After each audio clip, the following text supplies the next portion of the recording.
अमुक थांगतबा अमुक थादबा थादबदना ख्वांग टेकपा थांगतबदना नोंथगी होनबा बोनिला क्रीम के सेंबा बोनिला क्रीम न माइ लंथोलमी उरिंग पिंपल्स रिंकल्स पुनों मांगनखी माइ लंथोलमीगाइदा बोनिला हीरो माइदा रिएक्शन पिंपल में यामने यौसिलगलबा मतंदना बोनिला जीरो डॉक्टर तानाबरा तानादे सेफ्टी चेक तौबगा तोक्थोखरो ngawre fajare loire hauji amu bonila to namthabiro ngawri ngai du bonila ningsing draga hauji amu kari bonila ningsing labino kyang nge cream gi reaction chahi ani matung da tawrabadi bonila na to anne khaiba ngangadro amana amada namthana bagi wakhal lalibo bonila tali nate nangi suni bonila to lali haiba yan langani ayen no pamba wakhal aikhoi gi marak yan lei viral video ma da thajaba yang fajaninba miho karamba aisu yang result phangdaba yade isa gi napal asa wo side ta thamlaga aina chumi nangna lali haiba wakal thadok achumaral karina munna khanginasi yang fajaningbagi maida aikhoi safety kaawre wahang di kanano lali basi case tawdana amamada thajaki proof yaudana ato blogger na promote taw bonilan su soiki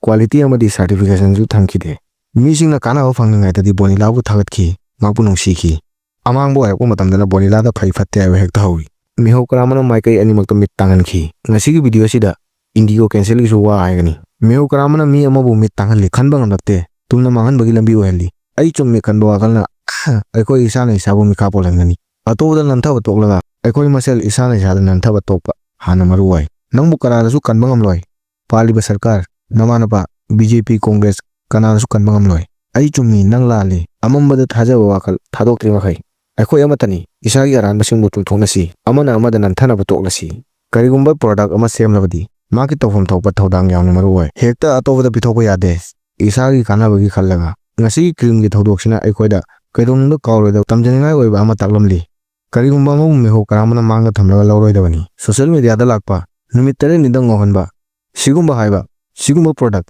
yamna chinganingai oi phajabagi damak asamba lambi thiroidabani marak to yoliba mi tabu soide haiba sungya yarakte aliba mi su maral yamna lei hakjang phaba sak phajaba tagat tekna leibagi damak matam chana tumba hawatpa hakjang sajel tawbada tandaba su yamna maruwai punsida nungtigi isamak wahanba awawa thengnawa yamna maruwai asamba lambi bu thadolaga asamba lambi da thajaba toklasi ngasigi cream gi warisi ga mari lenana indigo cancel miho karambaga miyoibaga ani gi marakta leiba amangbagi maramda wa sengtokani mayamna taningdradi atopa ame yengluro mayamna taningdabagi maram aina sema video da quality watnani ai karisu waraude adubu ngasigi video si 10k gi target ni target si yodrabadi aina sema video sing mayamda kanade isana yajagani miho karamba ahenba pamana lep thumna hengalappa matamda kana amagi awaba mittagi pi tari loinana indigo bu ngasigi phunungtagi chahotpa airline company amani haiba sigi maram cabin crew pilot chingi makhoina flight puthauraga yengsilaga ngasi indigo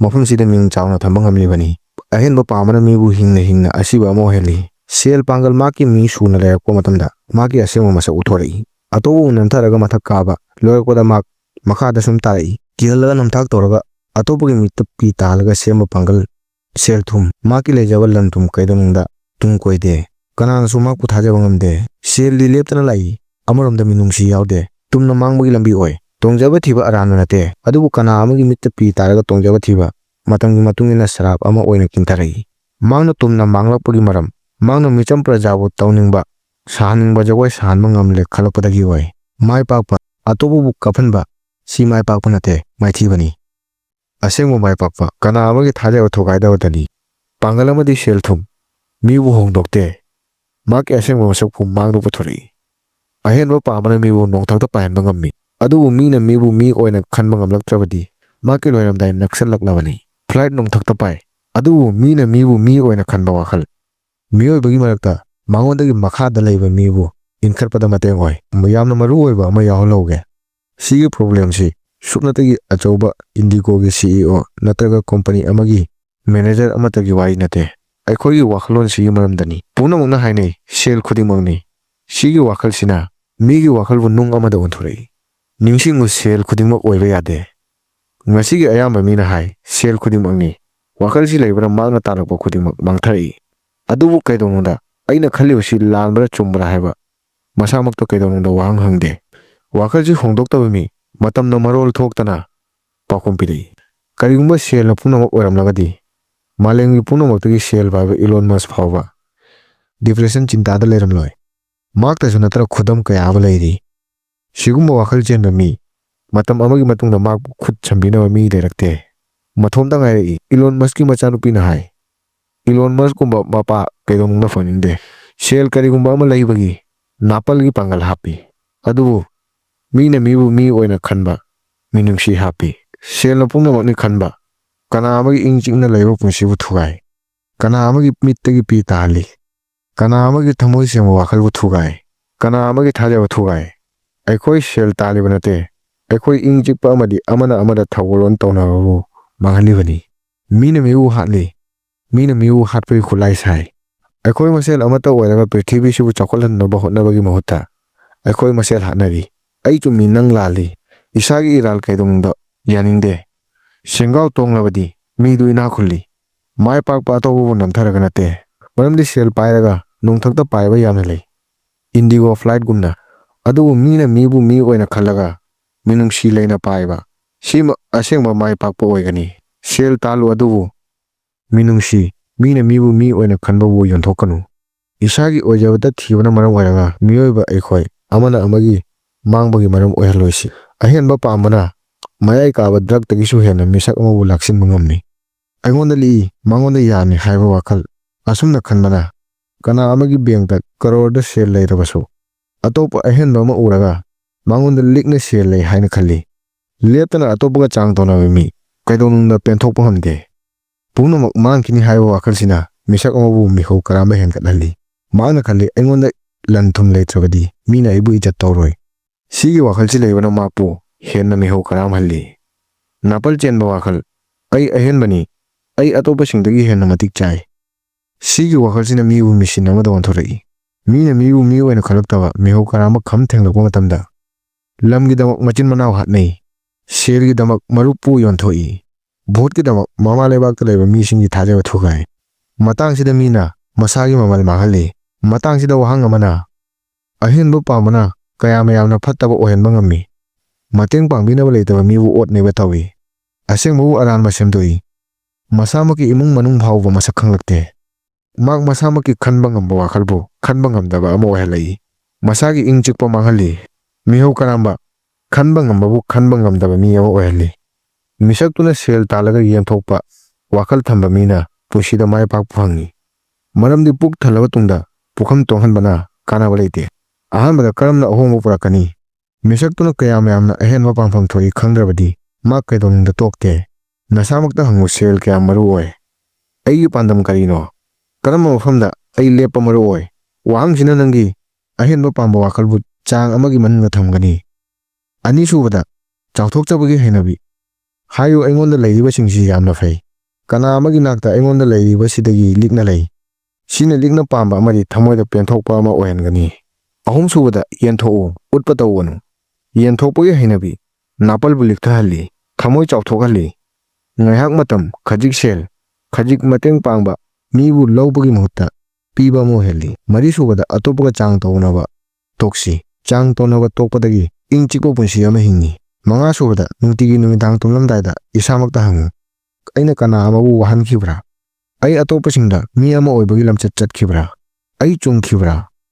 ꯋꯥꯍꯪꯁꯤꯡꯁꯤꯒꯤ ꯄꯥꯎꯈꯨꯝ yes ꯑꯣꯏꯔꯕꯗꯤ ꯄꯨꯟꯁꯤ ꯃꯥꯡꯗ ꯀꯥꯈ꯭ꯔꯦ, ꯅꯣ ꯑꯣꯏꯔꯕꯗꯤ ꯃꯊꯪꯒꯤ ꯅꯨꯃꯤꯠꯇ ꯆꯨꯝꯊꯣꯛꯅꯕ ꯍꯣꯠꯅꯒꯗꯕꯅꯤ꯫ ꯃꯉꯥꯁꯨꯕꯗ, ꯄꯥꯟꯗꯝ ꯑꯃꯒ ꯂꯣꯏꯅꯅ ꯄꯨꯟꯁꯤ ꯍꯤꯡꯕꯅꯤ꯫ ꯁꯦꯜ ꯊꯨꯝ ꯈꯨꯠꯂꯥꯏ ꯑꯃꯅꯤ, ꯄꯥꯟꯗꯝ ꯅꯠꯇꯦ꯫ ꯃꯤꯁꯛꯇꯨꯅ ꯄꯥꯟꯗꯝꯕꯨ ꯃꯔꯨ ꯑꯣꯏꯅ ꯈꯟꯕ ꯁꯦꯜ ꯃꯁꯥꯅ ꯃꯍꯥꯛꯀꯤ ꯅꯤꯡꯗ ꯂꯥꯛꯏ꯫ ꯆꯝꯅ ꯁꯦꯜ ꯇꯥꯜꯂꯨ, ꯆꯝꯅ ꯍꯤꯡꯉꯨ, ꯑꯇꯣꯞꯄꯕꯨ ꯅꯝꯊꯥꯛ ꯀꯩꯗꯧꯅꯨꯡꯗ ꯇꯧꯒꯅꯨ꯫ ꯃꯤꯕꯨ ꯃꯤ ꯑꯣꯏꯅ ꯈꯟꯕ, ꯊꯛꯁꯤ ꯈꯥꯁꯤ, ꯁꯦꯜꯅ ꯃꯤꯑꯣꯏꯕꯒꯤ ꯑꯆꯧ ꯃꯆꯥ ꯈꯥꯏꯗꯣꯛꯄꯕꯨ ꯂꯤꯛꯊꯍꯜꯂꯣꯏ, ꯑꯗꯨꯕꯨ ꯃꯤꯅꯨꯡꯁꯤ ꯃꯤꯁꯛ ꯑꯃꯕꯨ ꯃꯥꯏ ꯄꯥꯛꯄ ꯐꯪꯍꯜꯂꯤ꯫ ꯃꯤꯍꯧ ꯀꯔꯥꯝꯕ ꯊꯥꯗꯣꯛꯄꯗꯒꯤ ꯃꯥꯏ ꯄꯥꯛꯄ ꯄꯨꯔꯛꯄꯒꯤ ꯔꯨꯜ ꯃꯉꯥꯈꯛ꯫ ꯑꯍꯥꯟꯕꯗ, ꯃꯤꯁꯛꯇꯨꯅ ꯃꯤꯍꯧ ꯀꯔꯥꯝꯕ ꯊꯥꯗꯣꯛꯄꯗꯒꯤ ꯐꯤꯔꯦꯞ ꯆꯞ ꯆꯥꯅ ꯂꯧꯕ ꯉꯝꯃꯤ꯫ ꯃꯤꯍꯧ ꯀꯔꯥꯝꯕ ꯃꯤꯅ ꯂꯧꯕ ꯐꯤꯔꯦꯞ ꯁꯣꯏꯗꯅ ꯁꯣꯏ ꯉꯥꯝꯕ ꯊꯣꯛꯏ꯫ ꯃꯍꯥꯛꯅ ꯑꯆꯝꯕ ꯂꯝꯕꯤ ꯊꯤꯗꯨꯅ ꯂꯩ, ꯑꯇꯣꯞꯄꯗ ꯆꯤꯟ ꯊꯤꯕ ꯑꯃ ꯑꯣꯏ, ꯅꯝꯊꯥꯛ ꯇꯧꯏ, ꯑꯗꯨꯕꯨ ꯃꯤꯍꯧ ꯀꯔꯥꯝꯕ ꯌꯥꯎꯗꯕꯗꯒꯤ ꯐꯤꯔꯦꯞ ꯆꯞ ꯆꯥꯅ ꯂꯦꯞꯄ ꯉꯝꯃꯤ꯫ ꯂꯝꯕꯤ ꯃꯌꯦꯛ ꯁꯦꯡꯏ, ꯔꯤꯖꯜ ꯁꯣꯏꯗꯅ ꯃꯥꯏ ꯄꯥꯛꯏ꯫ ꯁꯤꯃꯛ ꯃꯥꯏ ꯄꯥꯛꯄ ꯄꯨꯔꯛꯄꯒꯤ ꯑꯍꯥꯟꯕ ꯈꯣꯡꯊꯥꯡꯅꯤ꯫ ꯑꯅꯤꯁꯨꯕꯗ, ꯊꯥꯖꯕ ꯃꯥꯡꯍꯟꯗꯕꯗꯒꯤ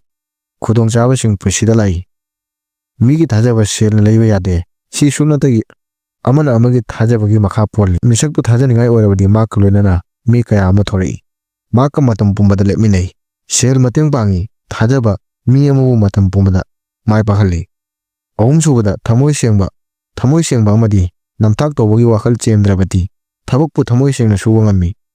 Nangi thabukpu mina pami mayamna thagatpa phongdoi. Nangi ming chawatli nangi ming chana sel tali.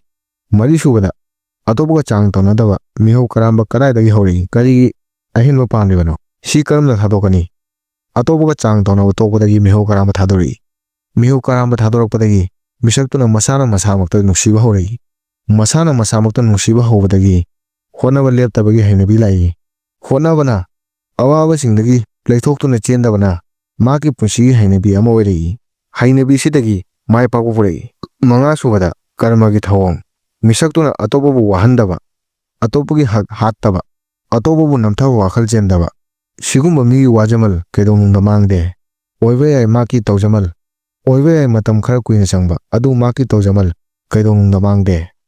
Ningsingu mihau karamba sel yamna phanglakpa yai. Adu mihau karamba yaudrabadi respect ingchikpa mai pakpa phangni. Mai pakpa bank balance yamhanbatana nate. Nangi wakhalsu bank balance kalunana. Wakhali ingchikpa punsida mai pakpagi maru oiba pandamni. Buddhana mihau karambagi maramda kari hai. Mihau karamba awabagi maru hulli. Every suffering begins with desire. Matam pumbada ahenba pamba. Magna kaidongda nungaiba phangde. Maramdi wakhal mapung phaba kaidongda oide. Ani subada mihau karamba loiba naidaba maichak amagumbani. Nangna mihau karamba wakhal hapchilli makhai maichak hengalakani. Ahum subada miyoibagi hu. Buddhana hai. Maram ahum khakna aikhoibu tumna mahalli. Yamna pamba haibadi mihau karamba. Apamba haibadi kana amabu thadokningdaba. Atobu nungsidaba wakhal haibadi ai tabu maru oina khanba. Atobu karisu oina khandaba. Ahum sigi maramna misak mubu matam pumbada awabada lehalli.